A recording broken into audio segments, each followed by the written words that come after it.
even if I touch a meal. And do it through the pain, I don't need the pain. And life won't get me down, but it won't break my will. Cause I've been chasing this so long, I can't give up. I won't give in, been through too much. I done prayed for the money, I done prayed for the fame. I done prayed that I will make a sacrifice and play this game. I done prayed that my life would never be the same. I done prayed that I will make it bring glory to my name. Ladies and gentlemen, before we get started, this podcast is brought to you by Final Form Supplements. Final Form Supplements is a supplement brand with honesty labeling. So the labeling in supplements is Wild Wild West. Sometimes labels aren't honest. They have things in there that's on in there. We don't have to worry about that with Final Form Supplements. We got everything you need from protein powder, creatine, skin care, soap for your skin, handcrafted soap, and we have all kinds of things. Go to finalformsubs.com, that's SUPPS, finalformsubs.com, use promo code COACHDRIB, all caps, no space, get 10% off your order, and make sure you like, comment, subscribe on whichever video you're watching here at Ivy Talks Podcast Network, and enjoy the show. We are back, and we are better. We got Marc on the pod. It's been a minute, Marc. How you been, bro? Man. Good, man. Just busy as hell. How daddy duty's been? Good. He's a little turd, but other than that, pretty good. Pretty good. Good. You like keep track of it, like, because I know you're supposed to like keep track of them like progressing in terms of like their movement and stuff. Oh yeah. He's doing good with all his motor and social stuff. Went to the doctor today. He's just a little guy, man. Mm-hmm. He's so tiny. He's like in the 10th percentile of his weight, and like 3rd percentile and like his head size, and like 20th in height. He's so little, man. Right. So, but he's growing. I mean, they're not worried about him or anything, and he's socially and motor skills are perfect. So he's good. That's good. It's good. It's good to hear. Yeah. So, Marc, we got a lot to talk about because we do, don't we? The opening week of not only college football but of the NFL have passed us. We have started. We are full swing college NFL football. That's and right. I want to start because I wanted to talk about this.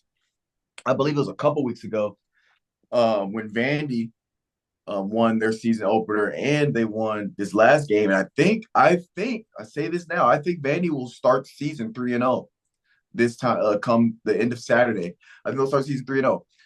And, you know, those of y'all that don't know and those of y'all that do know, Marc is a huge Vanderbilt fan. Right. And a lot of people don't know I'm a huge Vanderbilt fan as well. I thought I was going to go play at Vanderbilt. That was the team I thought I was going to go to because James Franklin was recruiting me at the time. You know, but once he left, things kind of fell apart. But I am a Vanderbilt fan. I've said this on the pod, not a lot, but I have said it before. So I do enjoy seeing Vanderbilt win. Now I'm a little bit of a realist and understand that doesn't happen much. No. But what are your takes? And it's funny, at work on the weekends at Shoe Palace, I'm just yelling anchor down like randomly and nobody knows what I'm talking about. And I'm throwing up the anchor down. But what do you think from Vandy? What do you think they need to lean into to be successful this year? And obviously for me, when it comes to a Vanderbilt fan, for me, I think as most Vanderbilt fans, our hopes is just a bowl game. Correct. A bowl game is a great season for us. That's like quote unquote our ceiling, right? Right. You know, if we're being realistic. Correct. I want you to break down Vandy for me. Well, they're noticeably way more athletic than they were last year. Noticeably faster, bigger, stronger. I mean, their coach, he had to look himself in the mirror last year, and he had to look at his roster. He had to look at his coach. He overhauled everything. I mean, they got 53 new players. They signed, I think, 23, 24 guys out of the portal, including their starting quarterback, who you don't know who Diego Pavia is, you're going to find out very soon because he's a dog, DAWG. Um, but I think, and then he took, he was the Notre Dame's defensive coordinator when they were going to the playoffs with Brian Kelly. So he's a good defensive minded coach.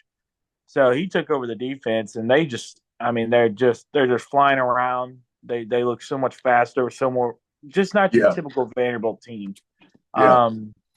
And when I saw that against Virginia Tech early, and then they kind of faltered in the third quarter, and then obviously came back, won the game in overtime. Against a good team, Virginia Tech's not bad. I mean, they're not probably as good as people thought they were going to be, obviously, but they're still a relatively good team, and that was impressive. And then last week, I thought they would lay an egg, and which normally Vanderbilt does after if they have a big win, they always lay eggs versus teams they shouldn't lay eggs against. Right. And they just dominated Alcorn, man. And I know it's Alcorn State, but that's a good SWAC program. Alcorn's got a rich football tradition, obviously, and so they're going to be good in the SWAC. And they dominate. I think Alcorn only had 70 yards total offense and didn't get past midfield the whole game. And I know it's Alcorn, right? Right. But a goose egg against any team is impressive. Is impressive. And 70 yards total all game. They didn't even get past midfield. Right. I mean, I don't care who you're playing. And you know this. You played college ball. That is extremely difficult to do against any level of competition. Not get past midfield. I mean, that's playing some freaking defense, dude. And then, offensively, they're just better. And I think their system offensively is perfect for what Vanderbilt needs to do. It's basically just a triple option out of the pistol and shotgun. Essentially what it is. Mm-hmm. You got to account for the pitch man, the quarterback, and the dive consistently. And right. You play Division I college football. That's extremely hard to do. And when you have a quarterback that can run and he's a gamer and he can RPO off it and throw off of it, it makes it even that much more difficult to defend. I am going to Atlanta this weekend to watch them play at Georgia State. Hopefully they don't lay an egg. Hopefully they pummel them like they should. And then, I think they could sneak at least 2 for sure in conference, and they might be able to sneak 3. Because I don't think overall besides like the guaranteed losses, I think they play your alma mater, not this upcoming Saturday, but 2 Saturdays from now. Yeah. In Mizzou. That's probably a loss. Then they got Alabama. That's definitely lost. They got LSU, probably definitely lost, depending on where LSU's at. Texas, 1,000% a loss.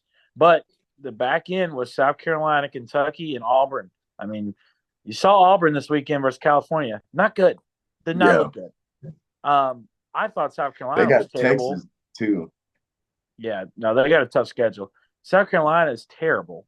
I mean, they barely beat Old Dominion. If Old Dominion didn't make that mistake in that game at South Carolina, and they pummeled Kentucky. Pummeled. So, I mean, he's got a shot at 3. He's got a real shot at 3 conference wins. So he's got a shot at 6 to 7 wins, I think. Now they got to go play ball. This is Vanderbilt, and historically, that's what they do. They lay eggs and choke like nobody's business. But I mean, they're noticeably way better. I mean, it's very noticeable. Yeah, I think. Assuming they're consistent, like you said. So here's the order of their schedule: Georgia State this Saturday. Then they got Mizzou, Bama, Kentucky, Ball State, Texas, Auburn, South Carolina, LSU, Tennessee. Like you said, Georgia State, I'm looking at probably a win. Missouri, Bama, that's tough. Kentucky, we got Kentucky should be a win. Ball State should be a win. Auburn should be a win. And South Carolina. I mean, that's 7 right there. South Carolina, and then LSU, Tennessee are the last 2. I'm not saying they're going to beat LSU, but LSU's got some problems right now internally, and it's obvious. Yeah. So, and you played ball.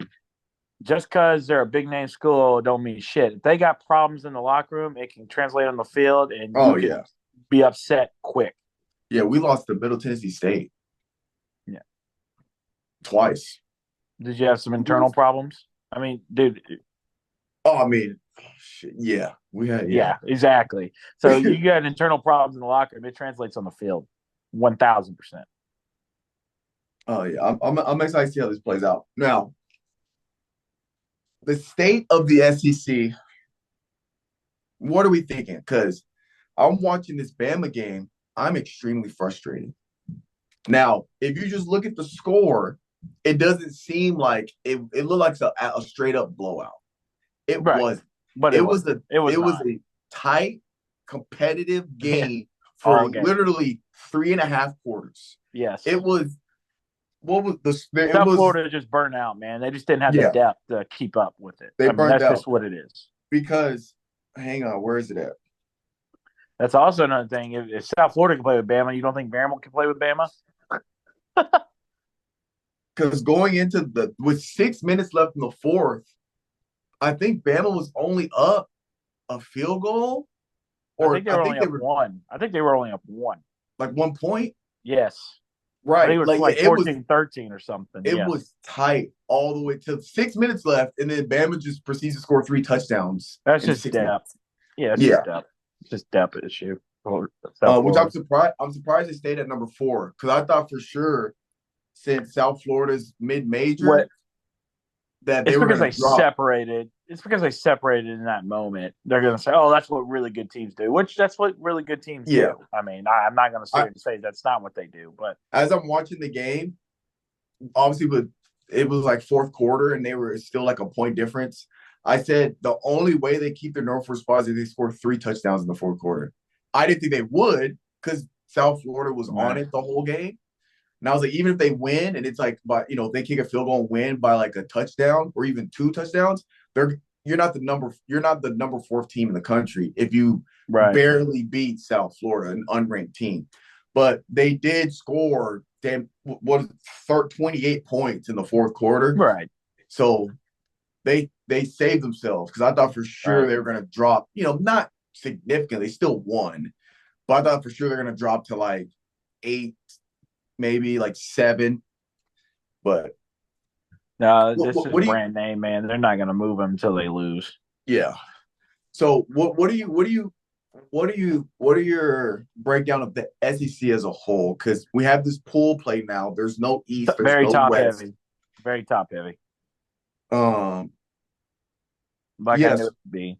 Yeah, there's no East, there's no West. It's just straight up the SEC, and it's by pool. Right. And the top 2 records go to play the championship. Championship. Yes. And so right now, which will be Texas and probably Georgia, even though Texas and Georgia play each other. But I think they're clear cut the 2 best you're teams. You're predicting Texas and Georgia? Yeah, but they play each other. They have a head-to-head in October. So one of them have to go undefeated, basically. Yeah. Yes. Right. And then they rematch in the championship. Yes. I can see Texas and Georgia. How many you think Bama loses to? I do. After what they put on tape Saturday, Who do they lose? Who do you think they lose to? I think they could lose to Tennessee, and I think they don't play Texas. No, so that helps them. But they do play Georgia, and I do think they'll lose to Georgia. They do play Georgia. They play Georgia. Just some notable teams they play: Georgia, Tennessee, Missouri, LSU, Oklahoma. Yeah, I think Tennessee can get them. I damn sure think Georgia can beat them. And Missouri, number 6, baby. Yeah, I saw that. Top 10. Well, we were top 10 we were 9th last week, but we'll see. I'm curious to see how Mizzou handles their situation because y'all got a big game this weekend. Boston College is not a bad team. Yeah, we got Boston College, then Vanderbilt, A&M. We really don't have A&M's trash. Yeah, I don't want to make it seem like I'm disrespecting other teams, but looking at the schedule on paper, Mizzou doesn't really get tested for real. I don't think till Bama. I wouldn't sleep on BC this weekend, man. They're a lot. They're a lot like. Yes. See, here's the thing. I'm not saying you're going to lose, and I don't think Vanderbilt beats Missouri either. But the problem that BC and Vandy produce is their offense and their scheme. It's so ball control, dude. I watched them, like, for example, versus Virginia Tech. Vanderbilt literally had the ball the whole fucking second quarter, dude. I Yeah. mean, they went on a scoring drive and had it from the start of the second quarter all the way down to 3 minutes left. Because you know that now in the college, there's no stopping the clock after the first down. Right. So if they are able to run their offenses, I'm not saying they'll win the game, but it could be tight. It makes a difference. It's kind of how the time Titans were successful. Possession, man, it's crazy. That's how the Titans, when the Titans were really good, their game plan was ball control.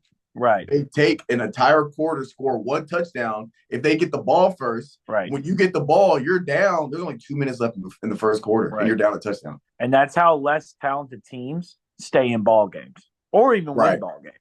Yeah. They just control the possession of the ball. Yeah. And they, just less opportunities for the other team to get out there. And that's how Vanderbilt dominated Virginia Tech in the first half, honestly. They just held the ball. I mean, they just held it.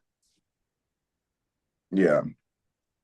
So, but yeah, they get – because then – so it's Boston College, Vandy, A&M, Massachusetts, Auburn. After Auburn, it's Bama, Oklahoma, South Carolina, Mississippi State, Arkansas. Not really a bad schedule for Missouri, honestly. It's not. It's not too bad. That's actually outside of Bama, and I think Oklahoma's a little overrated after what they put out there this weekend too. They barely beat Houston. I honestly, I think Alabama's probably y'all's toughest game. I mean, I think so. I mean, in terms of like you can see you losing it, that's probably it. I mean, I think every other game you got to feel pretty good about. If they play their, Missouri ball, they'll be fine. Right. Yeah. Yeah. Really. You don't have Tennessee, right? You don't have Tennessee. Nope. You don't have Georgia. Nope. You don't have LSU. Nope. No Texas. Nope. I mean, my God. I mean, Florida. You said Florida's on your schedule, right? Nope. No Florida. Well, Florida's terrible. So, outside of Bama, the only team I'm really seeing is Oklahoma. They're top 25. That's the only other. Yeah, but they looked horrible. Saturday, they might be a little overrated. I mean, yeah, that's a cream puff schedule when you're breaking down the SEC. Low key, I mean, Mizzou has a good chance of maybe having one loss. That's what I'm saying. And if they go one loss, they're in the SEC probably. Maybe. Yeah. It depends how Georgia. I don't know how that's going to work. How those tiebreakers are going to work because, like, if you're not playing, like Georgia and Texas obviously play each other and that cancels each other out. But like, right, if Georgia beats Alabama and y'all lose Alabama, does that give Georgia the tiebreaker over y'all? If Texas beats Georgia, I mean, well, how's that going to work? Yeah, it'll go on that, and I think after that, if it's still tied, it'll probably come down to strength of schedule. I think they should just kept divisions. They should just structure the division, keep the East the same, and then I guess I know you added Texas, Oklahoma, so you really can keep the West the same. But all you would have to do, in my opinion, is either move LSU or Arkansas to the East, or Auburn. Move Auburn, Alabama to the East. Duh. There it is. And you keep LSU, Arkansas in the West. You just move. I don't know about moving Bama to the East. Well, think about it geographically.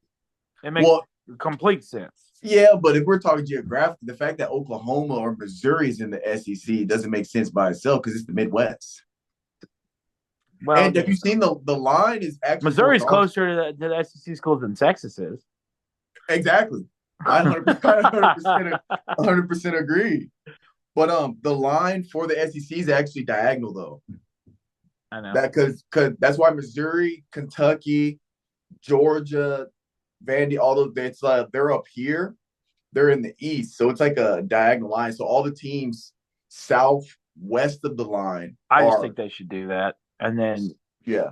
I mean, now, granted, there's so many teams that you barely have any crossover games per se, but I think that would make it more interesting if you didn't have as many crossover in conference games because then, like, you'll find out how good each division is. Now, in my opinion, if the West was constructed like that, the West would be the best division because Texas, LSU, I mean, Oklahoma, but don't sleep on the East. Alabama, Georgia would be unbelievable every year.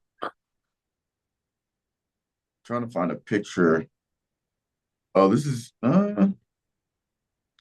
this is some I'm seeing one line that they have online of like how they should restructure. I'm trying to find the actual line. I don't know if it's gonna still be up by now.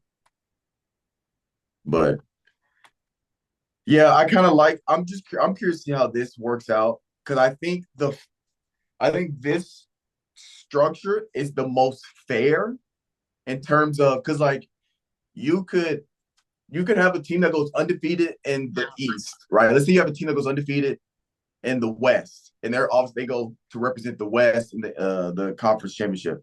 Let's say you have a team, and then you can have a team that I'm trying to think. You have a team that goes undefeated in the West. And Yep. then let's say your team out of the East loses 2 games, but they still win the East. That's happened before, though. And you got the number 2 team in the West can have just 1 loss in the West, and they can't go because they lost their conference. This way, it's fair, even if since there's no division, or I feel like it's more fair because if one team, let's say you have one team go undefeated and you have one team that wins 1 game, just to make it simple, and all the other teams have 2 losses or more. That those 2 teams have the best record in the in conference play. Obviously, they go to the championship game. That makes more sense. But like you said, though, it gets a lot more complicated with if you have a 1 loss, tiebreakers get a lot more complicated. But honestly, and I know everybody's competitive, and they would say, "No, I want to go play a game." It's probably more beneficial to not play in the conference game, right? If you're a 1-loss team. Oh, you talking about ranking wise? Because you're going to have months to prepare for the playoffs. Yes, correct.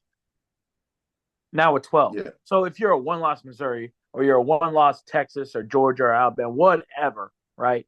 And you don't make the cut, I think you'd probably prefer that because then you'd still be able to practice during that period and you're getting healthy and you're not running the risk of losing a really good player or your top guy in a conference championship game. Not only that, but there could potentially be situations where, the winner of the winner of each Power 5 conference gets in. They get a bye. Yes. Right, they get a bye. But that also means depending on where you rank, if you lose that championship game, let's say you're ranked 10th and you lose in your championship game, you could be ranked out. Right. Of the top 12 That's what I'm saying. And the team that, let's say, obviously based on strength of schedule, you have, let's say, the number 1 team in the conference, and the team that they're facing is for the championship is number 11. Let's say that number 11 team loses. Let's say there's a team in that conference that didn't go to the championship because they lost to that team, that 11th place team. But let's say they lost to them early in the season, they won out, but they're ranked 8th. Mm-hmm. They don't move, right? Or they don't slide out. Correct. So then you almost can't slide them out. Correct. Right. You have an advantage of if you're not, like you said, if you're undefeated. The only way it probably wouldn't matter if you go obviously in a Power 5, you go undefeated, you're probably top 5. Easy. So even if you lose, you're probably not gonna slide out of the playoff picture because you'll be a 1-loss team. You'll go 12-1. But if you're a 1-loss or a 2-loss team that makes it to a championship and you lose that game, that makes you a 3-loss team. Also, depending on the year, and you're always going to have one of those mid-majors that go undefeated. That's another thing. They're going to stick that mid-major in there. Yeah, because as an at-large bid. I'm telling you right now, they're going to do it so they don't have to listen to the malarkey of. They're going to stick. If a mid-major goes undefeated, they will stick them in. So yeah, I would say you probably don't want to play in your conference championship game if you're a bubble Yeah. Yeah, if you're right there. Yeah, now I'm thinking about it, there's a lot of it when you just Just like the NCAA tournament, right? Now, if you're a yeah, bubble team, like you're ranked 15th or whatever, or 13th or 14th, yeah, you want to play in your conference championship game and win the game because you're right. going to try to If you're on see, the outside, if you're on the and you're going yeah, to, and if you win it, you get the bye. You're in it. It doesn't matter what your AP or whatever ranking is. You could be the 15th ranked team, win your conference title. You're in the and you're playoff automatically in. as a one or four seed, probably a four seed, but you're in.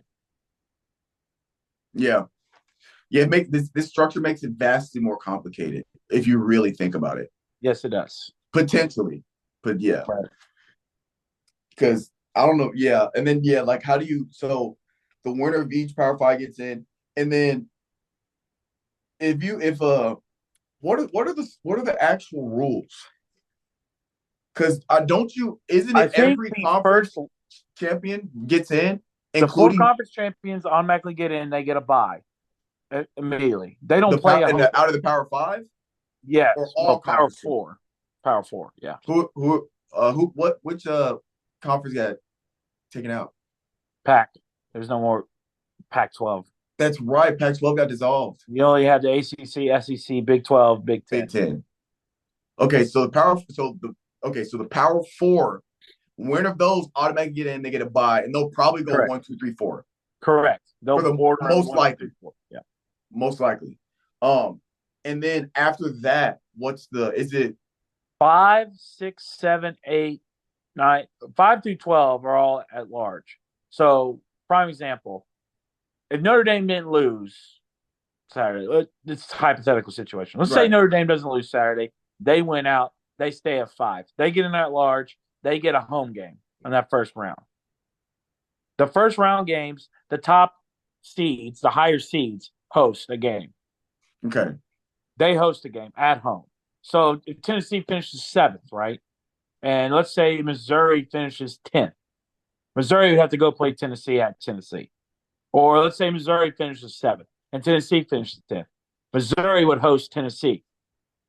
And then the next week, whoever won that game would move to the quarterfinals. And from there on out, those are where you get the neutral sites, like the Sugar Bowl, the Rose Like Bowl, the bowls. the bowl games. Yes, the Sugar Bowl, the Rose Bowl. Okay.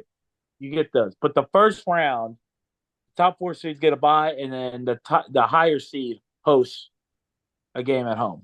Okay. Now I have another question. So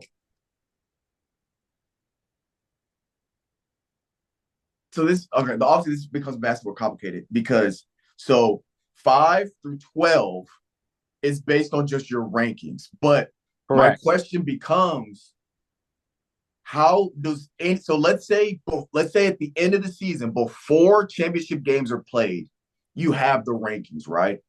Mm-hmm. And let's say you're ranked 6th, for example. You didn't make your conference championship, but you're ranked 6th. Right. And then it's a team that wins your conference, they're 1 through 4. The team that went to the conference championship, but they lost, do they get re-ranked after the championship games? Correct. I would assume. Correct. So there's a chance you can get booted get out kicked out. Correct. Like let's say it's not guaranteed that you finish just because you finished this season. It's not guaranteed because the conference championship games have to be played. Correct. Let's say you have a 2-loss team in a conference championship. Let's say they go 9-30, right? Let's just say they're a 9-3 team. They win the conference championship. They could be ranked 17th in the country, right? They get moved, but they automatically get in. Yes. But does their ranking get moved 1 through 4? Well, no, not their AP. Just what they are in the playoff rankings do. They get a top seeding. 4 seed. They get the 4th. Let's say they get the 4th seed. They get the 4th seed, but they're still ranked 17th in the country. Okay. So seeding and ranking are not the same. Completely different. Necessarily. Yes. Gotcha. Okay. It's making sense. Yeah. Man. So yeah, a top 20 team could be a 4 seed. Yes. Oh, okay. They win their conference tournament. So basically, winning your conference championship almost means more now than it did back then. Right. If you're a bubble team or if you're on the outside looking, yes. If you're ranked 13, 14, okay. 15, 16, and you are trying to sneak into the playoff and you're playing for your conference title, yes, you have to win it. to get in, right? Yes. But then again, And and it's that's guaranteed. where it comes. If you're like 12, 10, 11, 12, you kind of want to be in that conference championship game yourself because that you win it guarantees your spot. What happens if a couple teams are ranked outside of that top 12 and they win their conference? Well, they boot you out because they'll just Right. fall in line, right? Damn. Fifth, we'll move to sixth. Yeah. Blah blah blah. It'll just go down the line. Man. Yep, a lot of Yeah, that's incentive complicated. on several different aspects. Now, do you think does the college playoffs ever extend past 12 teams? Yes, I think they'll do 24 one day. I What's the really do. I think they'll be like. you think they'll do top 24? I think they'll do Division two. Yep, they'll have a Division two style playoff because They my do just personal 24 opinion, teams? yeah, in my personal opinion, NCAA is going to disband sooner rather than later, and then you're just going to have it's going to basically be like the NFL. You're going to have you're going to have 32 teams, like the top 32 schools, and then they're going to fight for places in the playoffs, and just like the NFL, where the NFL takes what the top 16, Yeah, yeah. 8 each side. right? And so if they do that, then yeah, maybe not 24, but 16, I could see. Yes, 3 wild cards, and then division winners. That's where it's going. I mean, it's headed that way, where you're just not even going to have conferences anymore. It's just going to be kind of like European soccer, where schools get regulated and deregulated and shit like that. I don't know if that's I feel like it'd be I don't know. I feel like the value of bowl games Oh, they mean nothing is now. going, yeah, which is unfortunate because I mean nothing. a bowl game, like I love bowl games, because like it's like you said, it's getting to the point where I don't know what I'm trying to say, but basically, I Dude, wish they don't mean bowl, shit I now. wish, I just wish it was the opposite. I wish bowl games were held to a higher regard because there's something to busting your ass in a season, having a winning record or not a losing record, at least 6-6, not a losing record, and being rewarded with a game that is, if you don't make it to a conference championship or your season's over, but you have this bowl game where you're eligible, a committee of, let's Yeah, say, the Liberty Bowl has a pick. They get to pick the teams they want out of the teams that are eligible. right. So the Liberty Bowl, like Missouri played the Liberty Bowl, they picked us for this game. Most of it is geographical purposes. What they try to think of matches, they'll sell the most tickets, et cetera, et cetera. But they pick you, and being able to go to a bowl game after a season, it's like it feels like a mini championship game. Like you get a ring, you get all Right. this gear, you get all these gifts, you get to travel to a neutral site, you get teams usually get there early enough, you get to see the city because people don't understand when you during the season when you travel, you don't get to actually go out and see these cities. You're No. you're stuck at the hotel. You don't get to Yep. leave the hotel. You can chill in the hotel lobby, but like it's not like you're out just having a good time when you travel. That's not how it's like. You get to have a little bit of like kind of a see what it's like to not a super I don't want to say superstar lifestyle, but you get to kind of go out and like enjoy yourself traveling for this like championship Right. type game. And I just wish bowl games are held to a little bit higher value because for me personally, like I love going to bowl games. Like they were so much fun. Nick going seven I and love going to them as a fan. oh dude, they're so much I didn't get. fun. I didn't get. I've not been to many in my life, but when Vanderbilt's made bowls, I've been there. A Music City Bowl, home field advantage. Yeah, I've been. I went there twice, and then Liberty Bowl. I went to the Liberty Bowl when they played Cincinnati, and then I went to Birmingham when they played Houston. That was the last time. Yeah. That bowl game sucks. Is that the Belk Bowl in Birmingham? No, that's Carolina. That's right. That's Charlotte. Birmingham sucked. That bowl sucked. I don't know what it's called now. I forget, but yeah, they're fun, bro. I wish they.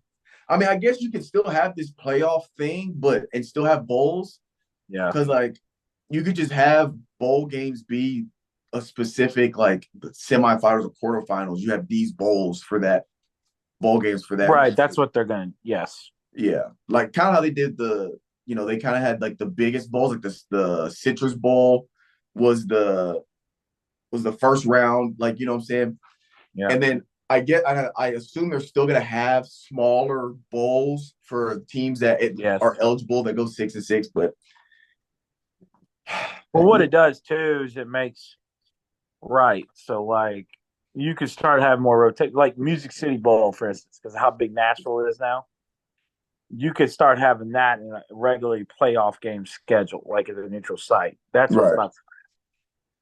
yeah, And that kind of bowl will get it, and then the Belk Bowl will get a playoff game because of Charlotte and shit like that. So yeah, yeah. I honestly don't hope it doesn't get to the point where they just completely get rid of conferences, because no, conferences I think it's headed that way, man. I really because do. I do think conference championships do mean a lot, Right. but you know, we'll see. We'll for sure see in due time. Now it's time to go to the next level. It's time to talk some Tennessee Titans football. Do we have to? Yes, we do. We have to address this right here and right now because Pitiful. Utterly pitiful. if I remember correctly in my notes, Chicago didn't score a single offensive touchdown, did they? You're correct. Not It was one. all field goals and defensive scoring, huh? Yeah, Caleb Williams only had 93 yards passing. Yes, correct. I don't think they had much rushing either. I mean, they might have eclipsed 100. But yeah, no, you are correct. A blocked punt was a touchdown. A pick six was another. That was all their touchdowns. The rest were all field goals. What's your synopsis after watching game one? Will Levis is not the guy. And my fear, and I said this, I guess about a month ago when we were talking, I said my biggest fear was him. I said he has to step up and he has to play good ball. And I said the offensive line could be an issue. I did say that. I said I thought their defense would be pretty good, which I mean, I don't know how bad the Bears offense is. Maybe they're really bad offensively. But for Right. instance, the Titans played phenomenally defensively. I said their secondary would be great. They played great. Their D line would be good, and they were. I said the offensive line scared me because they were bad last year, and I know they made some changes. But I was never a fan of the Latham pick, and he got absolutely bullied Sunday. And I will, as much as I love Will Levis, the persona, the attitude, the dog mentality, he's just not the guy, man. I mean, that interception, the little shovel push pass interception, you don't even do that in Pee Wee football, dude. Like, what are you fucking thinking? Any coach, any level would tell you not to do that. And then what made it worse was he did it, and he put his instead of getting up trying to make a tackle, he put his fucking hands on his helmet like a toddler. Like, Yeah. like I tell my son when I catch him doing something he's not supposed to, he just puts his hands on his head, like, "Sorry, Dad." I'm like, get up and at least make the tackle. Now, I watched the game. Was he just trying to throw the ball away and it was just a terrible No, short pass? I think he was trying to. No, I because if he could have, if he wanted to throw the ball away, he easily could have reared back and threw it as he was going down to the ground, and they could have called grounding or whatever. But at least it wouldn't have been an interception. It's fourth down, you put the ball away. Your defense has been playing phenomenally, but from the 20 to 20, you give your defense a chance to stop them again, and who knows, maybe you win the game because your defense plays so damn well. No, I think he was trying to throw it to somebody, and Yeah, that's the way it came out. I couldn't tell. Like, because it happened. I was like, If he was trying to get it out of bounds, there's no way in what? hell you're going to have enough juice on that ball doing that to get it out of bounds. You've got to throw it from the ear to get it out of bounds. I don't know. It was terrible, terrible decision. He was holding the ball way too long. He's just not the guy. And I said at the beginning, I said he's got no excuse to not succeed this year. They built around him with Calvin Ridley, Tyler Boyd, D Hop. They went and got Tony Pollard, a pass catching back along with Spears. I mean, and then I thought our head coach had some suspect play calling. I really did. There was some stuff that happened. I just like, why are you calling that on that down? No. Mark, do you think it's a bit too early to think that he's not the guy? No, Why is that? no. It was just game one. Game because that's just who he is, man. And it was hard for me to accept it, but I really finally accepted it Sunday because I watched him last year and he had his moments like all quarterbacks do. Don't get me wrong. There's gonna be games where he plays lights out. Like that's gonna happen. There's gonna be games where he throws for 350 and 4 touchdowns. And we're like, oh my God, this guy's Patrick Mahomes, or Josh Allen. That's gonna happen. But the decision making, the holding on the ball, you just can't do that in this league, man. You cannot do that. You cannot do what he did on that interception and be the guy. No, you don't think that those things like holding the ball decision make can't be corrected? Yeah, they can, but at the same token, then when he's in his head, because he's going to get in his head about that, then he's going to start making mistakes because he's going to be so worried about he's holding the ball too long, he's going to get killed, and then he's going to start throwing picks left and right because he's going to be more focused about just getting rid of the ball. That be, making his decisions. But he's got to throw the ball away. He's got to slide. I don't have a problem with him running, but he's got to slide. I don't know why he thinks he could just run over everybody. I'm out on him, man. I've seen enough of the work to know what he is, and I just don't think he's that guy. I don't think he's good. I got him at less than 5 wins right now, dude. After what I saw, their defense is going to be great all year, and their defense is going to keep them in every game. But he's just going to find ways to lose it. I mean, he lost them the game. Yeah, they're actually ranked first in total defense as of week 1. Total offense, they're ranked 25th. I mean, there you go. Now, so even if they were right there, if they were ranked 16th, like middle of the pack offense, if they just had a middle of the pack offense, they'd be a playoff team. Yeah. That's all they got to be is average on offense. That's it. So I personally think it's a tad bit too early to write Will Levis off. For me, the writing off for me starts week 5. It starts week 5. I don't usually even do it week 5, but I think teams will kind of start to settle at where they're going to be at starting week 5. Now, obviously, we've seen things change. Like Tom Brady, when he won with Tampa, they started the season off terribly. They were slow. Hit their bye week. They figured it out. So, obviously, there are some teams that are going to figure it out, start to play better, even like Green Bay last year. Start off a little slow and then play phenomenal with a really good playoff run with Jordan Love's first year as their quarterback. So, obviously, some teams figured it out. But I'm going to give them – now, I know week 5 is late. But I think I'll give them till week 5. I'll give him till week 5, depending how we play. Now, if he shits the bed 3 games in a row, completely different story. But, next game he plays – you know what he reminds me of, man? What? And I used to like him for the longest time. Then I had to come back to reality and accept that he was just what he was. Marcus Mariota. Oh, no. I think Marcus Mariota is twice the quarterback Will Levis is. Oh, you think he's better? Wait, I think he's significantly better. I think he's more athletic. He makes better decisions. I honestly think Marcus Mariota was before his time with the Titans. If Marcus Mariota was the Titans quarterback now, with the Marcus Mariota from then, I think Titans would probably be a top 5 team in the NFL. If Ryan Tannehill was playing quarterback Sunday, they would have won that game. I'm not mad at that take. I'm not mad at that at all. Because we have a mouthful coming from me. Hey, we have our stripes with Tannehill, but one thing we have said is every now and then he might play terribly, he will find a way to win the game every now and then. He doesn't do it all the time, but he will find ways to win a game, He even would if have he moved the plays. ball. He would have moved the ball, Finis. He would have Yeah, got him in field goal range. He would have moved the ball consistently. I yeah, mean, we've seen that. We've seen him. We've seen he has the ability to march down the field for sure. yes. He has show. Yeah, he has. Well, I had some questions about it, but he did show us that when I had said I didn't know if he could do it, but I'm I not mad at that personally take.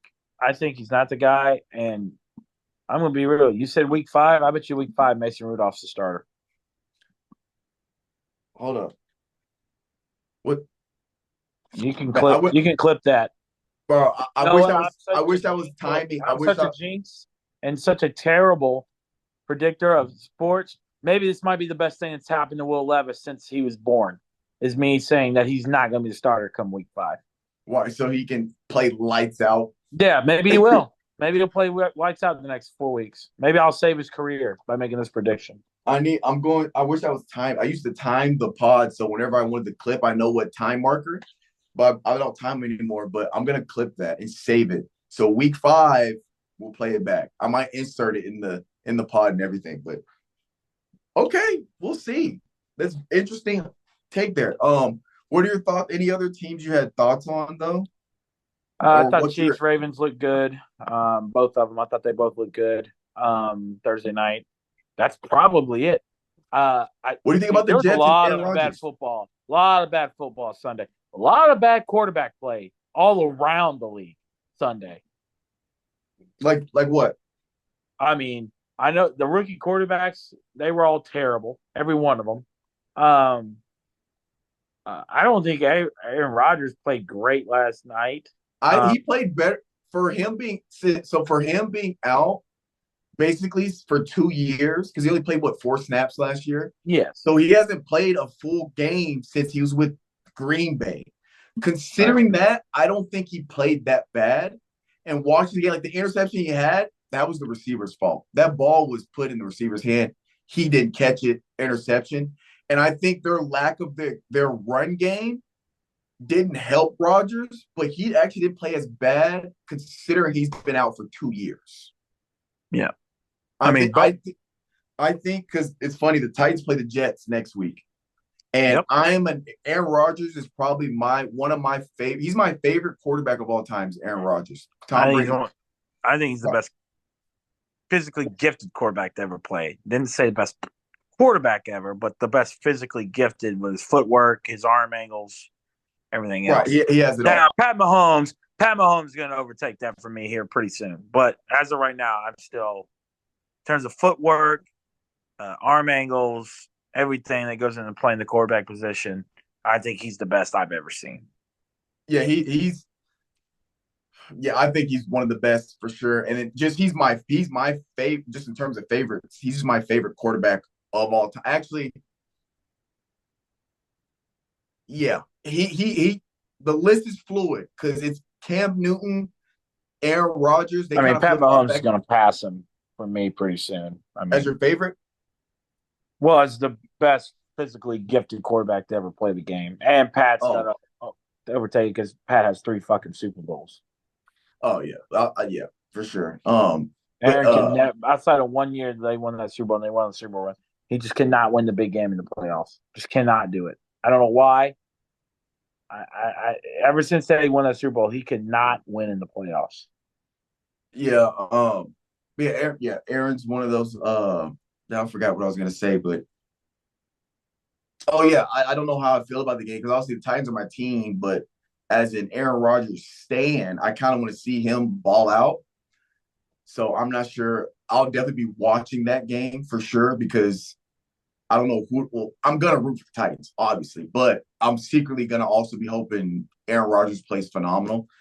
But yeah, for me, I think I was actually some performances surprised me. Obviously, well, what did surprise me is the 49ers front seven did not surprise me at all. They looked phenomenal, absolutely phenomenal. And I will say the fact that the Jets played so well, it was a competitive game.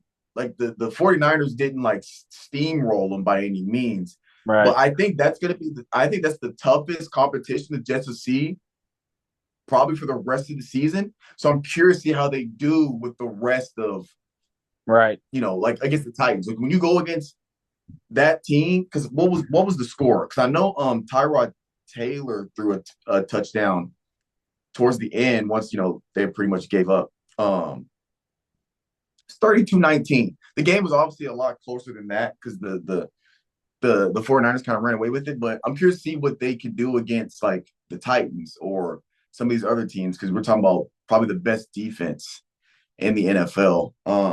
But Baker Mayfield with a performance that really like surprised me. He's looking phenomenal. Deshaun Watson surprised me in the sense of lack of production. I thought he was going to come out on an absolute tear because, if you're Deshaun Watson, at some point, being paid all that money, you got to start producing. At some point, you got to start producing. I heard something about him today on the radio that would make sense. That in his time at Houston, he didn't understand Bill O'Brien's offense. So Bill O'Brien implemented a Clemson offense. That's a smart. That's a beautiful. That's an ingenious move by a coach. That's how a coach is supposed to do it. And Deshaun thrived, obviously, in Houston. Well, now he's trying to run Stefanski's offense, which is not the Clemson offense by any stretch, right? And he's struggling. So he could just be a system guy, and we just didn't realize it at the time. There's no question he's not talented. Oh, yeah. But he could just be a system quarterback that we just didn't understand, at the time. Right. Yeah. So I thought this was going to be his comeback year. So, the Browns not scoring. Did they score an offensive touchdown at all? I don't remember. I know the final was like 33-17. They might have gotten one. That's 17. Okay. I know one point they only had 6. It was 2 field goals, but yeah, I was just surprised. I thought he'd come out a little more aggressive, have a little more grit, maybe. I don't know. But yeah. Saints had Carolina's so bad, man. That was surprising, but it didn't because it is Carolina. Carolina's not a very good, well-ran organization right now. No, it's not. So I wasn't too surprised, but still, that's pretty goddamn solid. It's incredible for a professional football team to lose by 37. Hey, and be down 30, nothing and a half. Hey, we saw it last year with that Miami game where they put up 60, and then that Broncos game. That was all the same year. Unbelievable too. Yeah, it's just unbelievable. And then the last thing I was not surprised, but I think he shocked everybody last night is the running back for 49ers because Christian McCaffrey was inactive. Didn't play. Yep. Yeah, he was good. He was great. Man, I love to see it.